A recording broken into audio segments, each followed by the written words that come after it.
This is Warren Buffett, the best investor the world has ever seen, and this is the list of his top 10 stock holdings as of our last update on the 30th of June 2024. As we know, we get these updates every 3 months thanks to a very handy SEC filing called the 13F. But take a look at this. This is also the top 10 holdings of Warren Buffett's Berkshire Hathaway on the 31st of March 2024. And here's the list of companies back on the 31st of December 2023. It's worth noting that out of the 41 companies that make up the total Berkshire Hathaway portfolio, these top 10 stocks actually hold 90.46% of the weight. And as you can see, he hasn't really been adding anything to this list over this year. But why? Why has the world's best investor stopped dead in his tracks and interestingly turned into a massive seller of stocks more so than a buyer? Does he see some sort of stock market pain on the horizon? So for those that don't know Warren Buffett that well as an investor, he is the world's best value investor, and that means he only buys stocks when he feels as though he's getting the shares at a fair value. He's not in the business of speculating that an overvalued stock like Nvidia might go higher. He's more in the business of waiting for an economic event that sends the shares of a high quality business down, and then buying in at what he considers a fairer valuation. So with this in mind, the biggest reason by far that Warren Buffett has been relatively sitting on the sidelines across the last few years is because of a lack of opportunities due to an expensive market. We only swing at pitches we like, and it's just that things aren't attractive. And well, there are certain ways that can change, and we'll see whether they do. I mean, take a look at the S&P 500 right now. We're seeing practically all-time high after all-time high, and the stock market has been on a massive bull run since late 2022. I mean, the Schiller PE tells us a similar story, up around 37, when historically it should be down between 18 and 20. Just broadly, the stock market is quite hot, and that's an issue that hits value investors hard. Even going back to 2019, before the pandemic, Buffett was struggling with finding great opportunities then, saying, quote, "In the years ahead, we hope to move much of our excess liquidity into businesses that Berkshire will permanently own.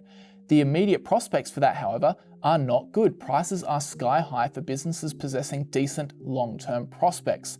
We continue, nevertheless, to hope for an elephant-sized acquisition." So even back then he was struggling, and for someone like Buffett, periods of market overvaluation affect him a lot more than they do, say, you and me, because of Berkshire's size. You know, because Buffett is looking to invest $5, $10, $15 billion at a time, even maybe more, this limits how many businesses he can take a stake in without owning more than 10% of the company, the threshold at which he's considered an insider, and a lot more regulatory requirements apply. He addressed this in his most recent shareholder letter, saying, quote, "There remain only a handful of companies in this country capable of truly moving the needle at Berkshire, and they have been endlessly picked over by us and by others. Some we can value, some we can't. And if we can, they have to be attractively priced. And outside the US, there are essentially no candidates that are meaningful options for capital deployment at Berkshire. All in all, we have no possibility of eye-popping performance." He puts it simply a little bit earlier in the letter, saying, quote, "Size did us in." There have been times in my life that I've been awash in so many opportunities that I could have invested everything by nightfall. And then there's other times when the year goes, well, not in the early days, but now we haven't seen anything that makes sense, that moves the needle. So there is a genuine underlying reason why Buffett of recent times has been buying less and less big positions. The market has been overvalued, yes, but also for Buffett, the sample size to choose from has been very, very small. And that has led the Berkshire Hathaway cash pile to balloon to a whopping $276.9 billion. That's now on par with the total value of his stock portfolio, which at the current time is worth roughly $280 billion. So 50% cash, 50% stocks, and that's obviously excluding the wholly owned businesses that Berkshire also has. But compare that to, say, 5 years ago. Back at the end of Q2 2019, Berkshire's cash position sat at $122.3 billion with a stock portfolio value of $208 billion, representing 63% invested and only 37% on the sidelines. That cash pile really is growing to monstrous levels now. You're sitting on $168 billion of cash, which you told us today is now more than $182 billion. His questions are, one, what is Buffett waiting for? And two, why not at least deploy some of it? Well, I think that's pretty easy to answer. I don't think anybody sitting at this table has any idea of how to use it effectively, and therefore we don't use it now at 5.4%, but we wouldn't use it if it was at 1%. Don't tell the Federal Reserve that. So the number one reason for the accumulation of the cash pile is a lack of opportunities. But there is another factor at play right now, which was what Warren was talking about at the end of that clip there, and that's Treasury bonds. And surprisingly, for Treasury bonds, this is actually where things get really interesting. But before we talk through that, I wanted to tell you about this week's video sponsor, which is Trainwell. So a lot of you guys that know me know I'm a bit of a gym junkie. I've been going with a friend of mine 4 times a week for the past 2 years or so now. But recently, my mate has just gone on a Europe trip, which is great for him, but it isn't so great for my accountability. So long story short, Trainwell, which is formerly Copilot, reached out and asked if they could help because they have an incredibly feature-rich training app that actually just helps solve my problem. So after downloading the app, it matched me with my trainer, Andrew, who is honestly one of the nicest guys I've ever met. We had a 40-minute chat about my current workout plan, my goals moving forward, and then he went away. He designed an entire exercise plan around my schedule. He took into account what I wanted my workouts to look like and the goals I was working towards. And now it's just all in the app. The app prompts me when I'm scheduled for a workout. It takes me through my workout exercise by exercise as I'm doing it. So it's got demos there if I need them. I track my various weights and notes in the app. And if I ever get stuck or I need help, I can literally just message Andrew and he responds in this messaging tab. It's really quite good. I personally like focusing on strength training. I really like the regular strength sessions. They really anchor my weekly routine. It also just helps with my mental health generally, just getting away from work during lunchtimes and getting my body moving. So it's honestly been perfect for me, and I'd encourage you guys to give it a try as well. It's the world's most advanced training app, and I'm not surprised it was ranked highest out of the best personal trainer apps of 2024 by Forbes. So if you want to give it a try, the first 100 people to sign up with my Trainwell link will get 14 days free and $25 off their first month. So definitely check out the link in the description box or the pinned comment for more info, and thanks to Trainwell for sponsoring this video. But now back to Buffett, and as Warren mentioned in that last clip, beyond a lack of opportunities, at the current time, US Treasury bonds are playing a big factor in his investing drought. Buying Treasury bonds is simply the process where you loan your hard-earned dollars to the US government, and then they give you a modest annual interest return for doing so. Now, in investing, there's a whole lot of assets you can sink your money into, and as you can imagine, they fall along a line of least risky to most risky. The least risky, of course, is cash,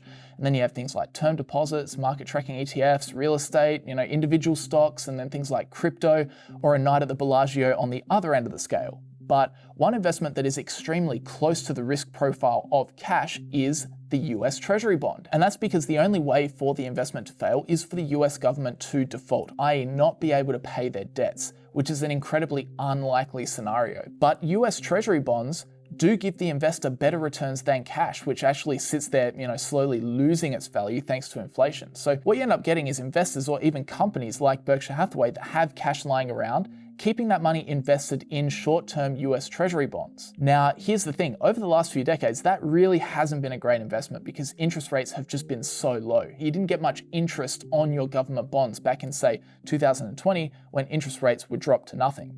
Today, however, you can get substantially more bang for your buck by even holding very short-term US Treasuries.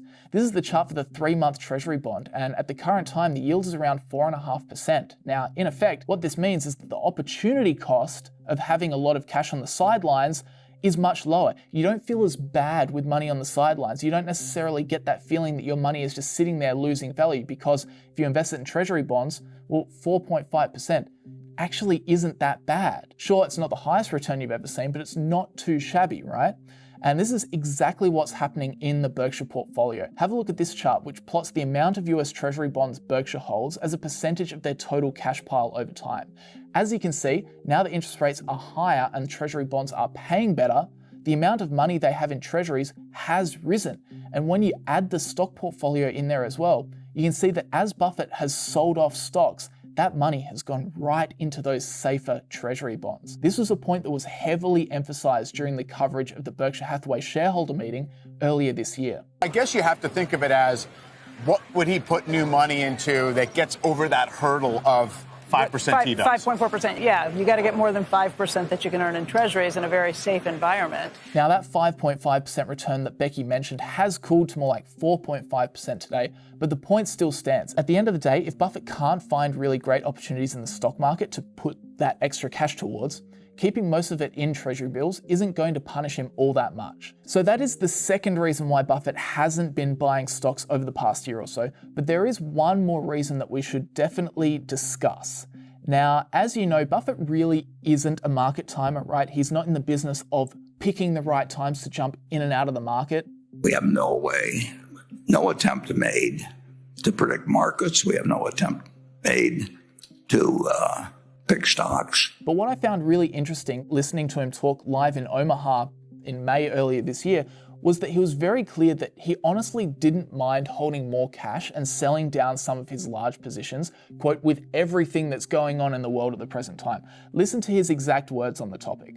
But I don't mind at all, under current conditions, building the cash position. I think when I look at the alternative of what's available in the equity markets and I look at the composition of what's going on in the world, we find it quite attractive. After factoring in the composition of what's going on in the world, he finds holding cash quite attractive. And I think this is probably the closest soundbite we are ever going to get of Warren Buffett potentially suggesting that something could very well be brooding on the horizon. There's a very big national debt problem in the United States. You've got countries like China and Russia trying hard to diversify away from the dollar. There's of course a trade war between the US and China. There's two major land wars happening right now in Ukraine and also in the Middle East.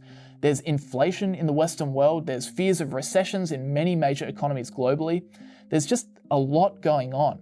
Of course, Buffett would never be caught making a prediction, and we should never base our investment decisions off of speculated future macroeconomic environments or events, but it is interesting to at least hear him say that with all that's going on in the world, he really doesn't mind the reality that his firm is sitting in a large pile of cash. We do it better this time around than 2008 and 9 if something akin to that happened, but it won't be exactly like 2008 or 9. You can be sure of that. But you also can say that there will be times when having huge sums available extremely quickly, maybe it'll be once every 5 years, maybe it'll probably be more like once every 10 years or something.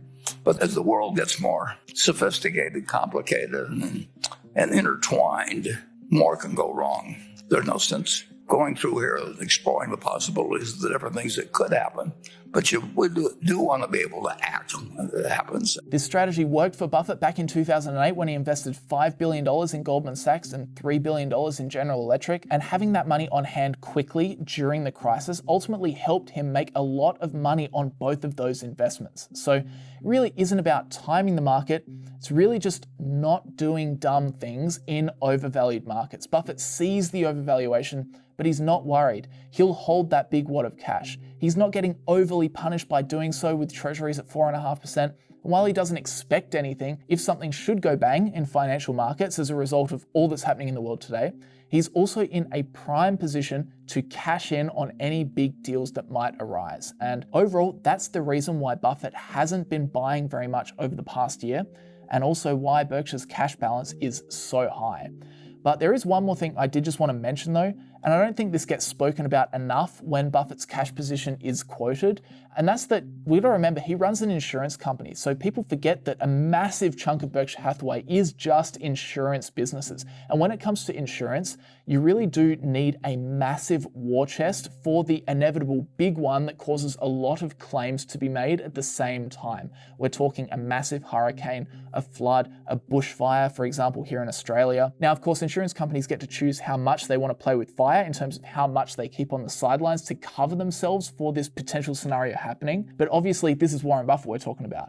And he is obviously hell-bent on keeping Berkshire an absolute financial fortress. He said in the past that at least $30 billion of Berkshire's cash is absolutely untouchable, but I would even hazard a guess that he's upped that number over the past few years. So it's not a big thing in the context of a $277 billion cash position, but it's worth considering nonetheless. But with that said, please let me know what you think down in the comments section below. Big thanks again to Trainwell for sponsoring this video. You can learn more about that in the description of the pinned comment below. And as a reminder, the first 100 people to sign up with my Trainwell link will get 14 days free plus $25 off their first month.